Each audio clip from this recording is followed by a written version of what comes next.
Hi, this is Dr. Frank with the Church of Rational Truth.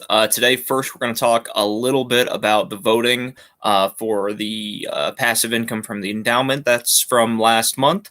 And then we're going to talk a little bit about suicide and suicidal ideation, so a bit more serious topic than we normally discuss in our Sunday lectures. So, first off, the voting is in. The $8.01 is going to be going towards funding a new church. What we're going to do is we're going to put that into the endowment. So we're going to reinvest it. But what we're going to do is we're going to separate a percentage of the endowment that is going to go towards funding that church slash library. And then once we get to a certain amount that will be able to continually fund it, we'll probably then make a purchase or start looking towards locations. That is going to be a multi-year project. It's probably not going to be something that's done over a couple of months. It's probably going to be done over a couple of years. But this will be a good way to start, setting off money aside until we get enough to eventually do it. So that's great. That's very good news. So then now on to our lecture topic. And this is something that has come up recently this week with a couple of patients of mine. I do a very large amount of psychiatric care, so obviously we talk about a good number of psychiatric topics on this channel. So I decided it would be a good time to maybe go over a little bit about suicide and suicidal ideation. It's a very serious topic. I'm sure it's hit a lot of people very personally at home, but it's, I think, important to talk about, at least so some people can dispel some of the difficulties with talking about it, and hopefully, learn a little bit about why it happens and ways to mitigate it a little bit. So usually in my practice, what I've seen in terms of people being acutely suicidal, generally they have a couple of things that are in common. Usually they do have underlying psychiatric disorders, usually depression, PTSD, bipolar, personality disorders, extremes of emotions. A lot of them have issues with drug or alcohol abuse, not always. But the one thing that is almost always common is that they have some negative thing going on in their life, or some problem that is going on in their life that they do not seem to have a solution to, or they don't have a way of coping with. And generally, the way I express suicidal ideation towards my patients, I usually tell them that suicide and suicide ideation happens when someone runs out of coping mechanisms, when someone has a continued problem or continued negative thing in their life that they do not have a way of dealing with. They have run out of options. And so kind of the default bad way of trying to deal with it or trying to cope with that is thoughts about suicide. And generally, this happens because if they had a better way of dealing with it, they wouldn't have to go to that way of thinking. They would be using the better coping mechanisms. So a lot of times this gets set up in a couple of different ways, but generally either they have something that is so bad in their life or so difficult to fix in their life that they don't have other options. So, like, let's say someone is divorced, lost their job, has a bunch of debt, they can't pay all their bills, they have no simple means of solving all those problems. That is something that is a very strong setup, because that's not going to be a quick or easy thing to be able to cope with. That looks like almost insurmountable, and the people who do see it as insurmountable are going to be more likely to be pressed towards suicide because they just don't see an easy way of coping with that. The other possibility is someone really doesn't have good ways of coping. And if they don't have good ways of coping, like they don't have friends, they don't have a social support, they haven't thought of alternative ways of dealing with the situation, or they don't even know simple things to cope with whatever problem they're dealing with, they will also go into it because they are in a similar situation where they do not have some way of trying to deal with that issue or the situation. A lot of times people who commit suicide are ones who are predisposed to extremes of emotion. So people, sometimes that negative thing can be just too strong emotion or not being able to handle emotion. That can push them into that. Many times the people are already dealing with difficulties with rationalization or being able to come up with plans or ways of solving their problems. They just get into a point where they cannot figure out a simple solution.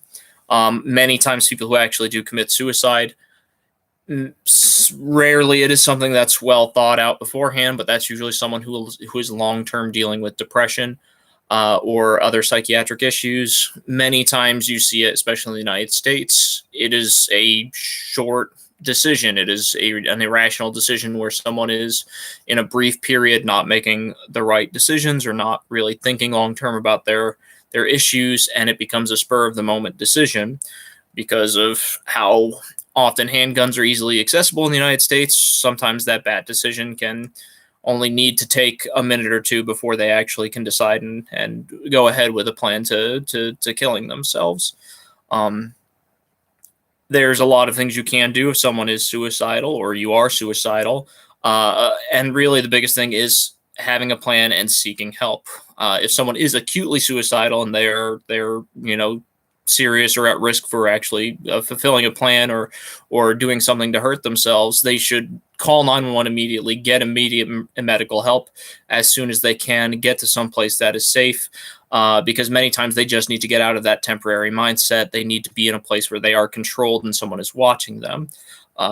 Long-term treatments usually, just like all psychiatric care, get broken down between medical treatments. So talking about starting medications, there are some medications like antidepressants that both can help with suicidal ideation, but also, ironically, also slightly increase the risk of suicidal ideation. There have been more recent studies that have been put out with short-term use of ketamine, or recurrent use of ketamine to help curb suicidal ideations. I think lithium has some good data behind it. So there are some medications that can help with it. Then there's also psychotherapy or just therapy in general. And that's a lot to do with, is the suicidal ideation due to situational things? So usually when I talk about psychiatric problems, there is the innate and the situational. Is someone was just born with this predisposition or this set of emotional circumstances, or is this something that, because of daily livings and what's going on in their lives, that is setting them up to it? So some people are going to be predisposed to extremes of emotion. Some people are going to be predisposed to suicidal ideation.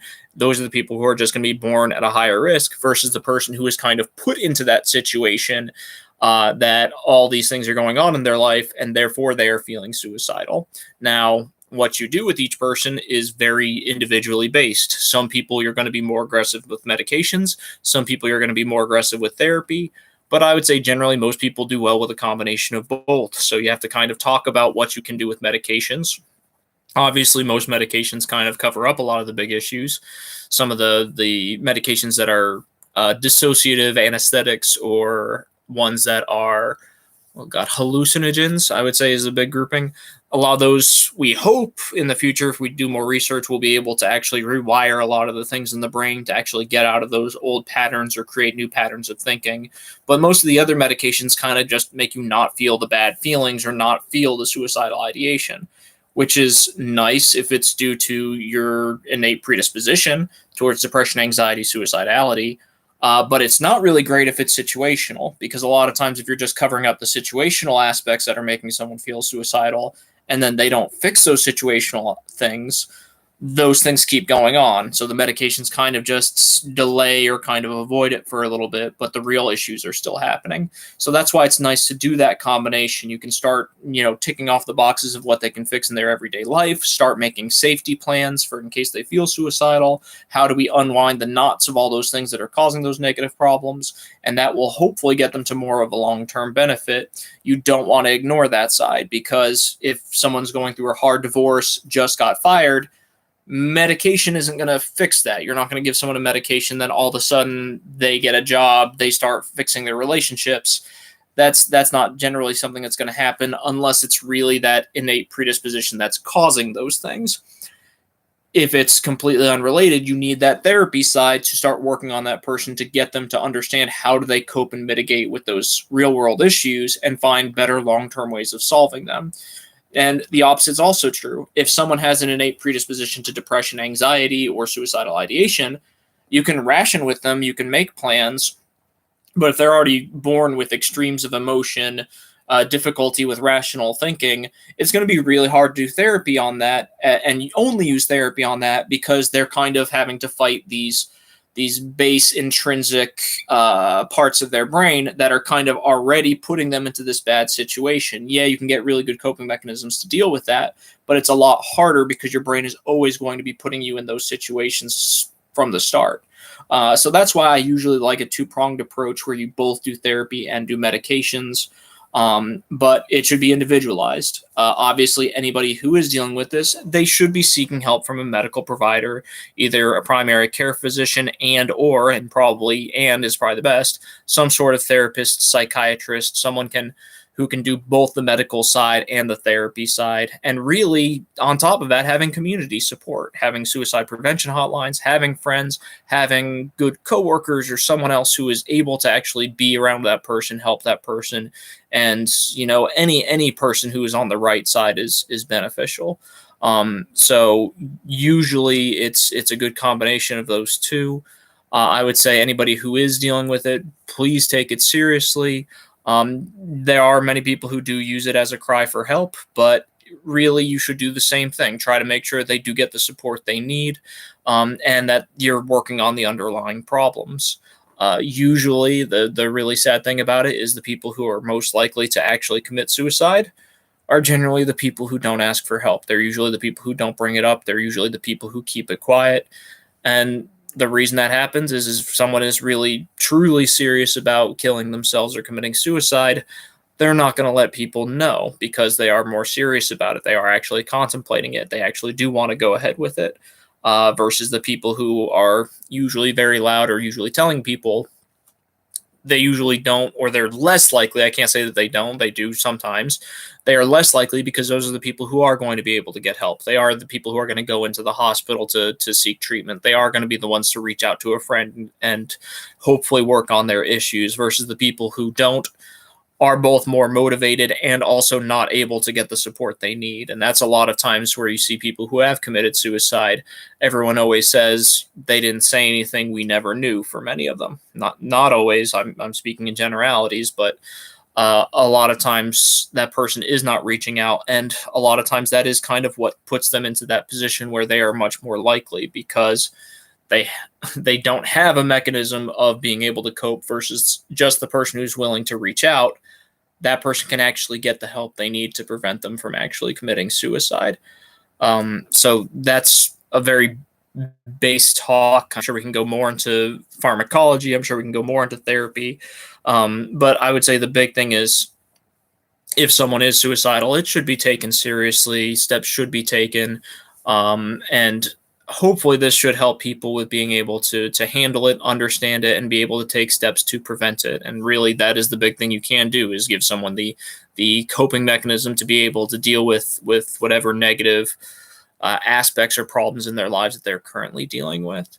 So that is the discussion for this week. If anybody has any, this is down, comments, questions, or anything else they'd like to add, please leave it in the comments below.